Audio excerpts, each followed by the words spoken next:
Good morning बच्चों। आज की क्लास में हम लोग एक्सरसाइज 5 को कुछ जो बचा हुआ है उसको आज रीडिंग करेंगे, ठीक है। हालांकि और जो था क्वेश्चन आंसर हम और जो था बाकी प्रश्न वो आप लोग को हम क्या किए थे, डील करवा चुके थे, यानी कि इसमें का जो पढ़ना था वो पढ़ा चुके थे। बाकी जो कुछ बच गया है आज उसे हम लोग पढ़ेंगे, ठीक है बच्चों। चलिए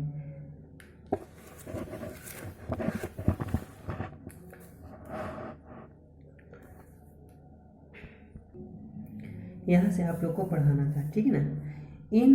इन world there are certain places which remain covered with snow throughout the year. At such place wood, mud or straw are not available to build a house. People who live in such place build their house with ice blocks, ठीक है, ice blocks. A house made of ice and snow is called an igloo. देखिए इसमें कहता है दुनिया में कुछ ऐसी जगह हैं पूरे विश्व में, ठीक है, पूरे विश्व में कुछ ऐसी जगह हैं जहाँ सालों भर क्या रहता है, सालों भर क्या रहता है, बर्फ रहता है, ठीक है, सालों भर बर्फ से ढका हुआ रहता है। ऐसे स्थानों पर क्या होता है ना बच्चों के घर बनाने के लिए लकड़ी और मिट्टी अवेलेबल नहीं होता है, ठीक है, उपलब्ध नहीं होता है। घर बनाने के लिए वहाँ पर मिट्टी और लकड़ी की यानी कि उपलब्धता नहीं होती, वहाँ नहीं होती है, मिट्टी और लकड़ी नहीं पाया जाता है। तो वहाँ के जो लोग होते हैं वह ऐसे जगहों पर रहने के लिए अपना एक घर बनाते हैं। किस तरह का घर बनाते हैं, तो आइस का बनाते हैं, आइस का, ठीक है, किसका, आइस का वह घर बनाते हैं, या आइस के ब्लॉक्स का, ठीक है, आइस और आइस के ब्लॉक्स का घर बनाते हैं। ये बर्फ जो है क्या, ये बर्फ का जो घर बना हुआ होता है इसी को हम लोग क्या कहते हैं, इग्लू कहते हैं। क्या कहते हैं, इग्लू कहते हैं।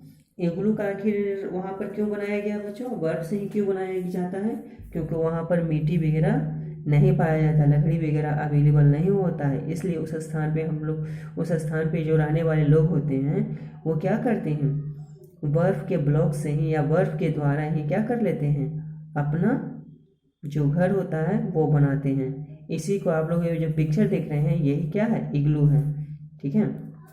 ठीक नहीं करा, ये house made of ice and snow is called an igloo, यानी कि एक हाउस ऐसा होता है जो आइस का बना होता है, बर्फ का बना होता है, ठीक है, बर्फ से बने हाउस को क्या कहते हैं, इग्लू कहते हैं। चलिए अब इसमें देखते हैं। Some people build their house on a stilt, this house are known at a stilt house, this house are build at place where it rain heavily and place are always filled. The rainwater in such houses water animals like a snake, a scorpion, etc. can't enter. देखिए कहता है कुछ लोग steels house जो है वो बनाते हैं। इन घरों को स्टिल्ट हाउस के रूप में जाना जाता है, यानी कुछ लोग जो है इस तरह का हर घर बनाते हैं जिसको स्टिल्ट हाउस कहा जाता है। ये हाउस जो होते हैं वे ऐसी जगहों पे बनाए जाते हैं जहाँ अधिक वर्षा होती है, जहाँ क्या होती है, अधिक वर्षा होती है।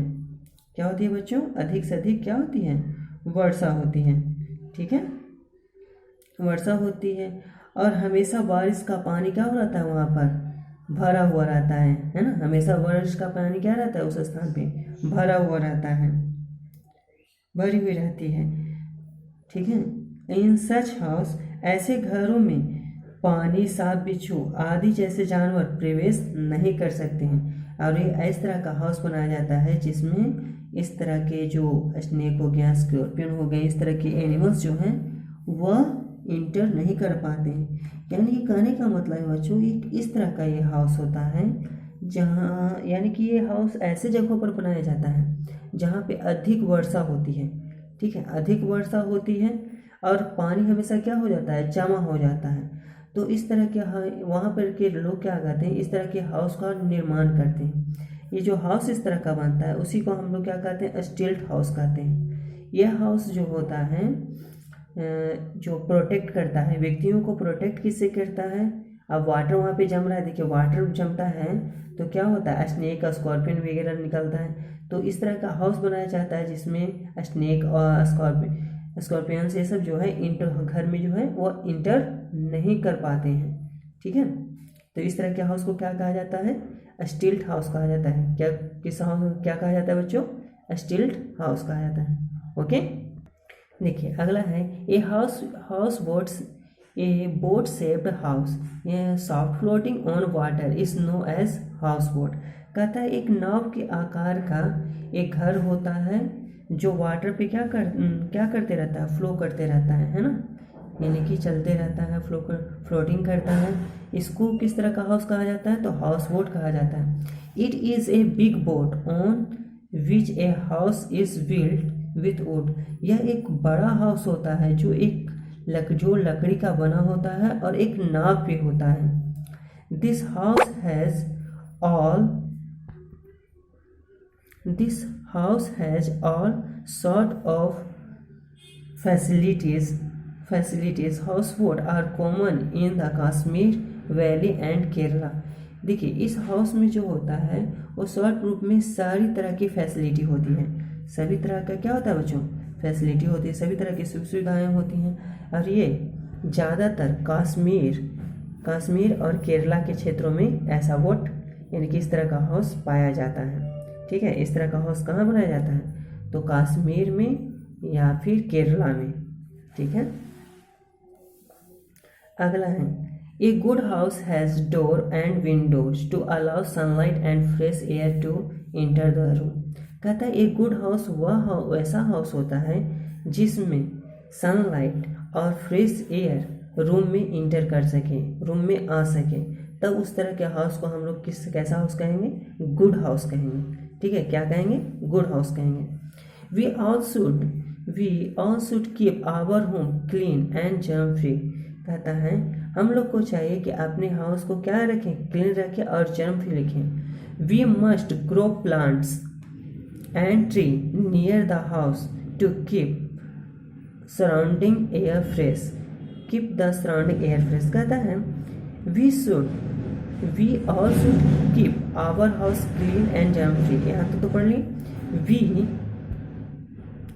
We must grow plant। हम लोग को क्या करना चाहिए, अपने घर के आसपास में पेड़ पौधे को लगाना चाहिए, जिससे क्या हो, हम लोगों को फ्रेश एयर मिल सके, यानी कि शुद्ध हवा मिल सके। तो हम लोग को क्या करना चाहिए, अपने घरों के आसपास में फ्रेश यानी कि पेड़ पौधे लगाने चाहिए, जिससे हम लोग को क्या हो, फ्रेश एयर की प्राप्ति हो। चलिए बच्चों, आज हम आप लोग को इसका ए भी आप लोग को देख लीजिए। पहला है अर्ली ह्यूमन लिव्ड इन केव या फ्लैट्स। जो आदि मानव थे वह कहाँ रहते थे, फ्लैट में रहते थे या केव में रहते थे, गुफाओं में रहते थे, तो गुफाओं में रहते थे, केव सही हो जाएगा। Ranjan lived in a city या विलेज। तो रंजन कहाँ लिव कर रहा था, विलेज में। इन ए विलेज या town house are made up of bricks. तो इसमें क्या हो जाएगा, टाउन हो जाएगा। ठीक है, क्या हो जाएगा, टाउन हो जाएगा। हालांकि आज केवल ऐसे ही पढ़ लीजिए आप लोग, उसके बाद हम कल इसका फिर से आप लोग को क्या करेंगे, लिखवा देंगे। चलिए आप लोग केवल आज क्या कीजिएगा, फिर से इसको एक बार रीडिंग कर लीजिएगा। ठीक है बच्चों, तो आप लोग का आज का होमवर्क में हो जाएगा SST में एक्सरसाइज 1 to 4 फेयर कॉपी में क्या करना है, ऑल मेक करना है। फेयर कॉपी में ऑल मेक करना है या फेयर कॉपी कंप्लीट करना है। ठीक है, 1 to 4 एक्सरसाइज। ठीक है, ओके बच्चों।